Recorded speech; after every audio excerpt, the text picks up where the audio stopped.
Par cette nouvelle naissance que nous avons reçue, nous nous découvrons dans un nouveau monde de choses dont nous ne savons rien, que l'œil n'a point vu, que l'oreille n'a point entendu, qui n'est point entré dans le cœur de l'homme, 1 Corinthiens 2,9, mais que Dieu nous révèle par son esprit.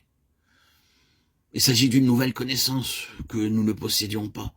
Elle est toute récente, inhabituelle. Et nous devons réaliser que ce monde inconnu dans lequel désormais nous avançons est un monde où notre expérience est celle d'une nouveauté croissante. Une des réalités bénies concernant une marche spirituelle, intérieure, personnelle, vivante avec Dieu, est que vous avez toujours quelque chose de nouveau qui se produit. Il y a toujours des choses inédites. Vous ne les épuisez jamais. Elles ne périssent ou ne stagnent jamais. Et en permanence, une autre merveille apparaît. Combien de fois avons-nous pensé avoir atteint le but? Et s'ensuit alors la prochaine crise intense et sombre. Une expérience douloureuse et des profondeurs émerge quelque chose de totalement nouveau. Une autre révélation, un aspect différent de la plénitude de Christ. Nous pensons évidemment qu'à présent, le sommet même est atteint, qu'il n'y a plus rien au-delà. Cela paraît ainsi. Que pourrait-il y avoir de plus? Il ne manque à présent que le retour du Seigneur. Nous sommes parvenus au bout de toute révélation. Peut-être vivons-nous pendant quelques années dans l'émerveillement de cet état, et puis, de nouveau, la même chose se produit. Nous descendons dans les profondeurs et tout semble avoir disparu.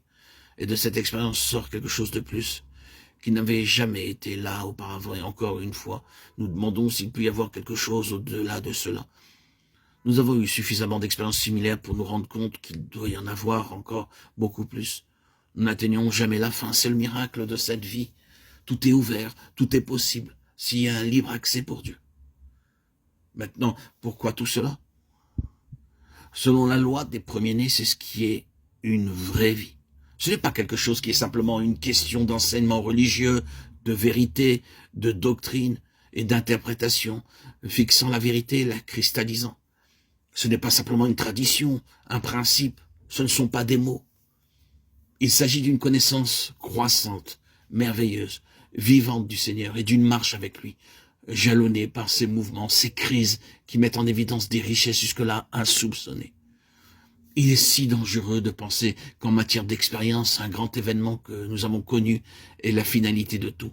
Tant de personnes vivent sur quelque chose qu'elles ont expérimenté il y a des années et disent qu'elles ont eu une expérience. Celle-ci se présente sous différentes formes. Nous avons pu avoir ce qu'on appelle un baptême du Saint-Esprit et l'avoir nommé notre baptême du Saint-Esprit. Mais ne pensons pas que le but des choses toutes puissantes sont atteints.